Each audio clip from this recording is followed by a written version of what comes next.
Okay, so there's this one guy, and then there's this one gal, and then something happened over in... Nah, stop, Alex.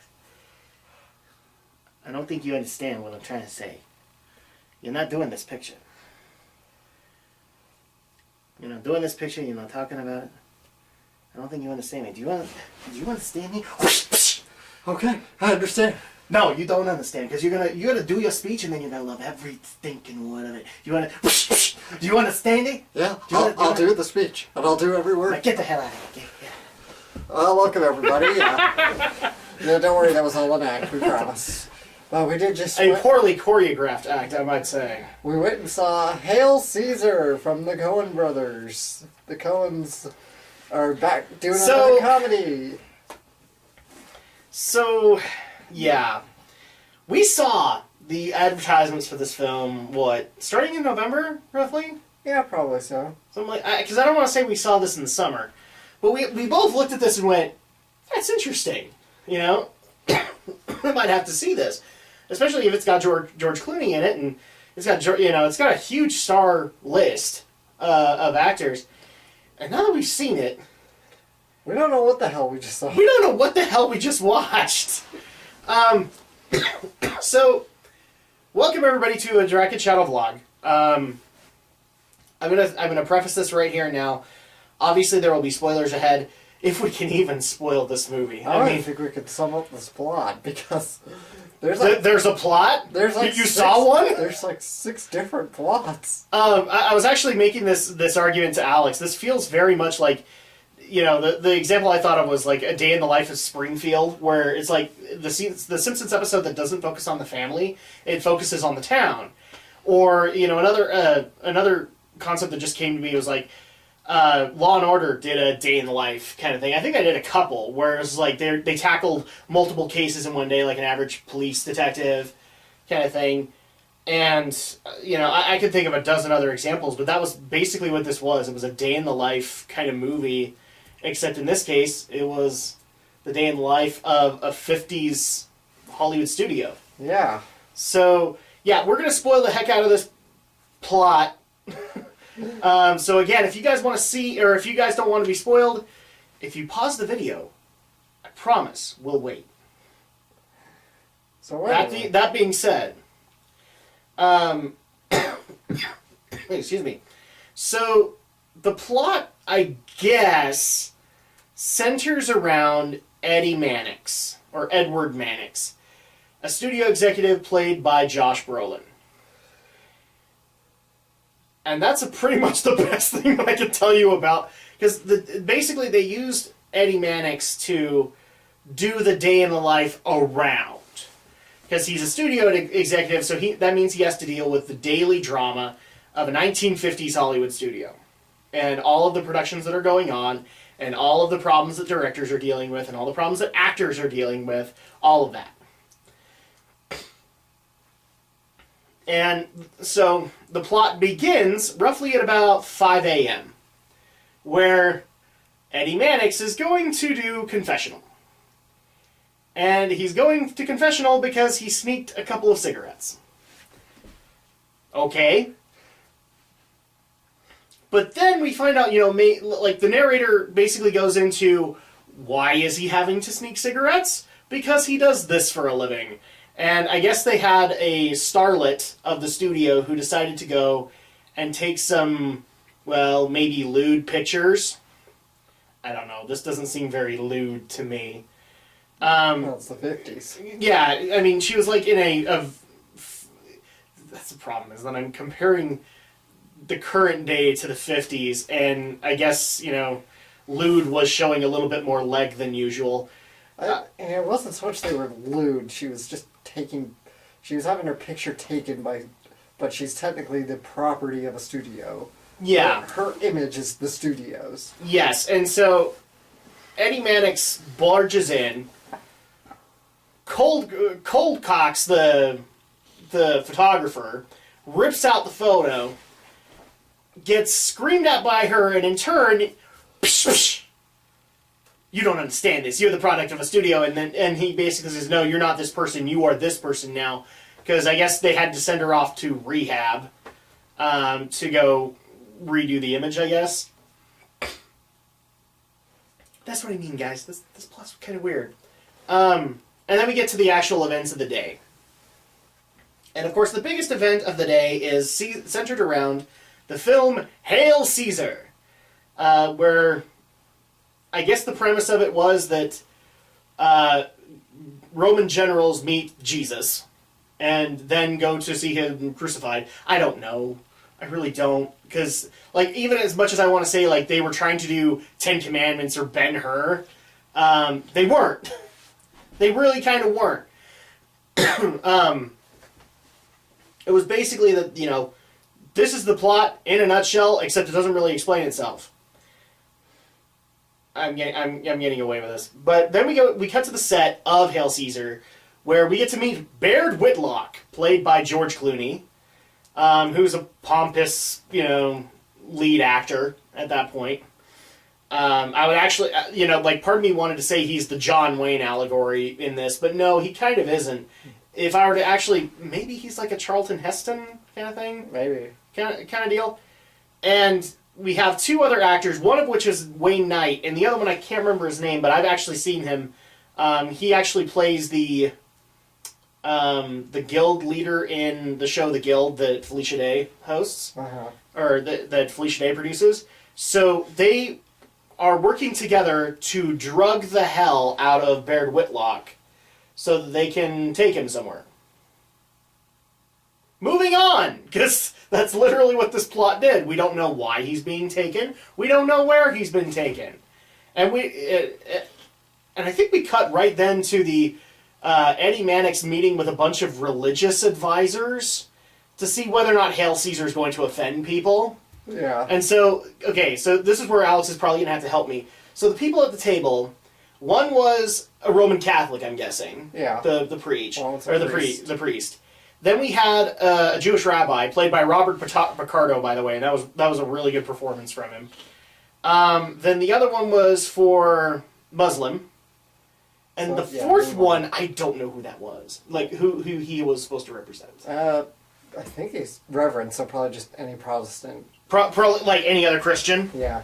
So you had Roman Catholic, you had Christian, you had Jews, and then you had Jewish faith, and then you had Muslims. And so he was basically saying, does Hail Caesar offend you? And will it offend your parishes or whatever that may be? The meeting goes well, because they're like, eh. Before that, they're arguing about religious semantics, but he's like, no, okay, we've gotten off track. Does this offend you? Nah. They're all just kind of, it's okay. Which is what made what sold that role from Robert Picardo to me, because he went into the New York Jewish accent and it was great. It was so subtle, and he was the most rantish person there. And then there's like, it's okay, I'm not offended that much. Then we cut to. Okay. I'm trying to like put this together in my head, because again, it is that weird. Then we cut to what we call the Hobie Doyle plot, where a Western actor named Hobie Doyle, played by Alden Ehrenreich, if I'm saying that right, he's fairly new. He's done some TV. He's your stereotypical. He'd probably be the John Wayne here. He would be like the Wyatt Earp. I'm trying to think who solely got like put into westerns. I know Wayne was. Jimmy Stewart. Jimmy Stewart did. Was Jimmy Stewart young enough that he would have played like a Wyatt Earp? Probably. So that's who that character would be, and so and he's basically the equivalent of a country bumpkin.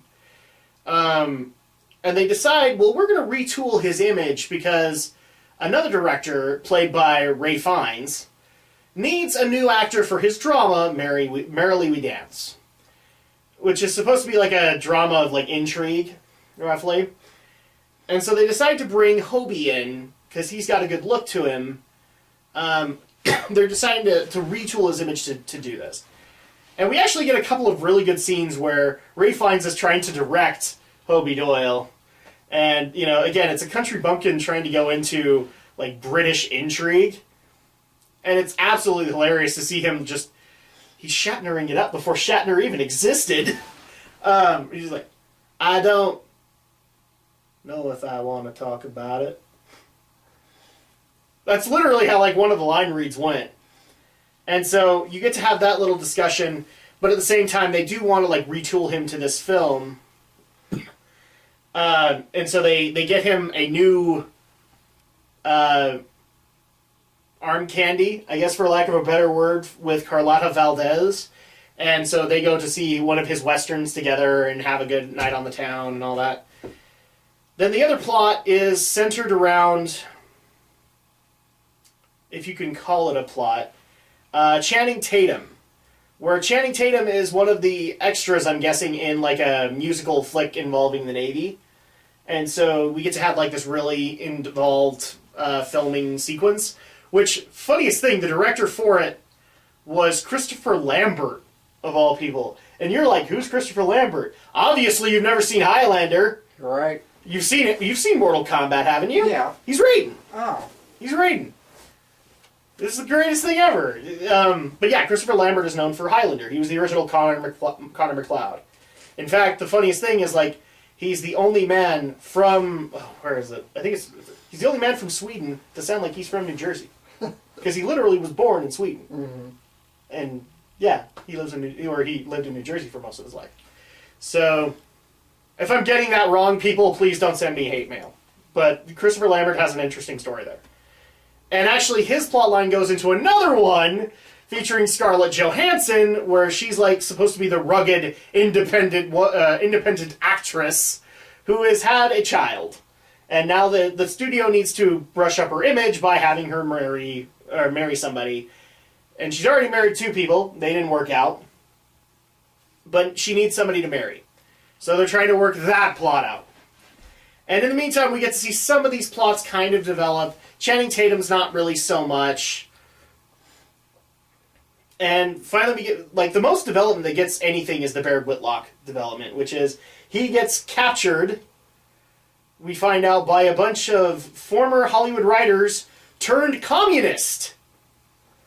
Because they got jilted by the studio on what they think they're due, and that is so weird to say. They turned communist because they didn't get the proper money they were entitled to. I guess that doesn't sound so bad when I actually use the word entitlement. But in the meantime, though, they're taking pictures. They're forging his registry with the Communist Party. And at the same time, they're actually convincing Baird to be a communist. Which is weird. So, all of those scenes were just weird. Especially since they knew they were kidnapping him, and they knew they were doing all this propaganda stuff to be able to say, yeah, he's a member of the Communist Party, but then he starts to kind of buy into it, and the only reason that he stays there, like, he could leave at any point, the only reason he stays there is because they're using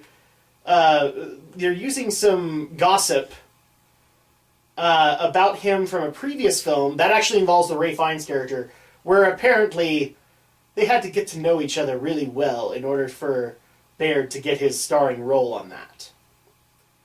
And so they use that against him, so he's like, oh, okay. Oh, and then I remember the other plot. The other plot is more towards Eddie Mannix himself. So we actually get to see him dealing with his daily struggles, including dealing with 2 gossip reporters, both played by Tilda Swinton. I think that's who it was. I think that's what it was. Yes, they were twins, and they both run a gossip column. And I found it funny that one of them has 19 million readers, and the other one has 20. She was like 40, 30, I think, or 40. No, it was literally 1920. One of them had 19 million readers, and the other one had 20 million readers. So it was like, okay, that's not a whole lot of difference. And I love the fact that one of them actually said, "I'm not going to write this smut," and then the other one was like, "I'm totally going to write this smut." So we had that plot. We also have Eddie Mannix's regular family life, where he's got a son and a daughter, and he's trying to be involved in their lives, but at the same time having to run like really horrible hours for the studio. And there's that plot where he's being offered a job. Yeah, with Lockheed. where he occasionally will go to a Chinese restaurant and he's being offered, what was it, an aeronautics company? Yeah. To be their face man. And so, if you guys are as confused as we are, then congratulations. We were bloody confused. Oh, and it gets even better. So the communist plot basically ends with Hobie Doyle rescuing Baird. But in the meantime, they find out that, because while the communists have him, they've already sent a ransom to Eddie saying, give us $100,000 or you're never going to see Baird again, and we'll talk about Wings of an Eagle, I think was what the film was called. Yeah. So they did that, and then on top of that, we find out that through Hobie Doyle that somebody has picked up the ransom, and it's the Channing Tatum character. We then later find out that apparently he was an actor turned communist who was then going to go to Russia to learn of the ways of the motherland. And do you see what I mean? This is where it gets really, really weird. So, okay. Enough talk about the plot. We can't really do much else than that. Likes and dislikes, Alex. What did you like about Hail Caesar? I think the strong point is the cast. Yeah. It's got a really good cast. I mean, you got George Clooney, you got Tilda Swinton, you got Ray Fiennes. You have Scarlett Johansson. You have Josh Brolin did an amazing job as Eddie Mannix. Yeah. And it all feels like it's in the 50s. I mean, Scarlett Johansson is... I loved her scene where she's like, what do you think? I'm just going to get married to another guy? And I was like, dude, that's probably how that would go, you know? Are you going to expect me to get back in that mermaid ass? You know? That's kind of how I would think it would go. But yeah, we had Josh Brolin, we had Scarlett Johansson, George Clooney did really good. Channing Tatum and the Hobie Doyle plot was, especially with Ray Fiennes, was awesome. They had this moment where they were just both kind of, I want you to say this exactly as I said it. And then they said the line, and they never ever say it right. Right, Ray Fiennes keeps trying to coach Hobie Doyle. No, and you could, and the best part is like he is slowly kind of telecasting that he is getting frustrated. And then he goes to talk to Eddie Mannix, and Eddie says, no, you're going to have to make this kid work. So, yeah, I mean, the cast is awesome, and they all did well. You know, given how big or little their parts were. I guess, leading into the... Well, let's continue with, like, what do we think about, like, the cinematography for it? Yeah, it's nicely shot, I suppose. Everything... Yeah, I would actually dare say that the shots were really good, especially when you're trying to show how a director is trying to set the scene. Mm-hmm. I thought the musical scene was especially well done, where they had, like, the separate tables and they had to push them in. Yeah. To make it look like there was more people in the bar. Mm-hmm. So I don't have a problem with the cinematography, but it is a Coen Brothers film. That's usually never a complaint for them. Yeah. I guess let's get into the dislikes here. So this film was portrayed as a comedy, at least as far as I'm concerned with the trailers. Yeah. And it isn't one. It doesn't feel like one. Yeah. And at the same time, I think it's mostly just because it's not very funny. And it's not like it's not like in a sense of comedy like Fargo is, like where Fargo's kind of a darker comedy but it's also very more of a crime drama. Mm-hmm. But this is not really kind of either that. This is just more like it's a failed attempt at comedy. Yeah, I mean, there were a couple of moments that we were like, because we got the premise of it, but at the same time, there just weren't any legitimate laugh-out-loud moments in it for it to be a comedy. I don't even know if I want to call it a comedy. I almost want to call it a drama because of the fact of all the things that Eddie Mannix was dealing with. Yeah, but even then it doesn't feel like much of a drama. It no. doesn't feel very... This is a film lost in what it's trying to be. Yeah, it can't... It's not very... It doesn't have a feel of satire to it, really. But it doesn't feel serious enough to be a drama. It doesn't feel like it takes itself that seriously either, which would... I guess that would be our biggest complaint with it, is that this movie feels aimless. Yeah. It feels like it doesn't know where it's going. And in turn, the audience gets lost. in the whole deal. So, because, I mean, I think I even mentioned to you, like, I don't even want to follow the Baird Whitlock plot anymore. I don't care about it. I love what they're doing with Scarlett Johansson, and I love what they're doing with Channing Tatum.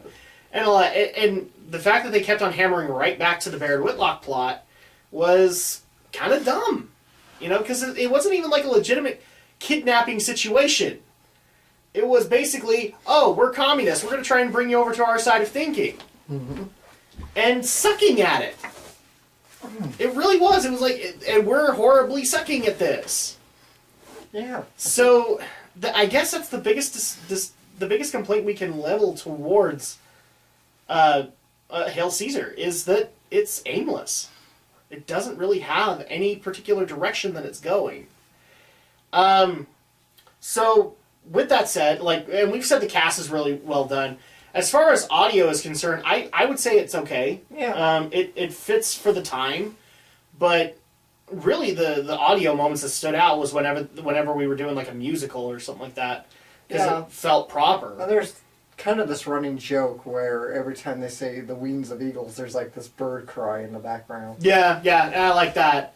I especially love like when Baird is ever, whenever it's said to him, because he's like, oh, you know, like there's almost a truth to it. Mm-hmm. So, I guess that just means we need to go into our kind of a final score for it. Yeah. Go ahead, Alex. I'd say it's a 5 out of 10 for me. Yeah, I'm kind of like, I almost want to give it like a 5.5 just because it feels like it could have been above average, but it really feels like an average film, which is almost dirty to say when you're talking about the Coen Brothers. Yeah, know? They're good filmmakers. Because I still like I don't know if I've seen Fargo all the way through. I've seen it on TV, but No Country for Old Men. It feels just dirty to say that the Coen Brothers are average. But it really just feels like this is one of those things they've just been wanting to do for a while, and No Country for Old Men paid for it, you know? Mm-hmm. It feels honestly like they've become better dramatic writers than comedy writers. Yeah, because again, this just doesn't feel like a comedy. And I almost want to look up the genre for this again, because if it says comedy, then it's not. It's got a couple of laughs here and there, but... Well, frankly, I've gotten more laughs out of Guardians of the Galaxy than I have of this. I've gotten more laughs out of I'm trying to think of like a more recent example. I got more laughs out of Mockingjay than I did this, you know? Because at least there were some legitimate funny moments in Mockingjay here and there. This one, I was just like... Yeah, it's not very funny. And yeah, I can kind of see why, like, Kung Fu Panda 3 kind of kicked its butt over the last weekend. So as far as like how much money would you actually recommend that people pay to go see Hail Caesar?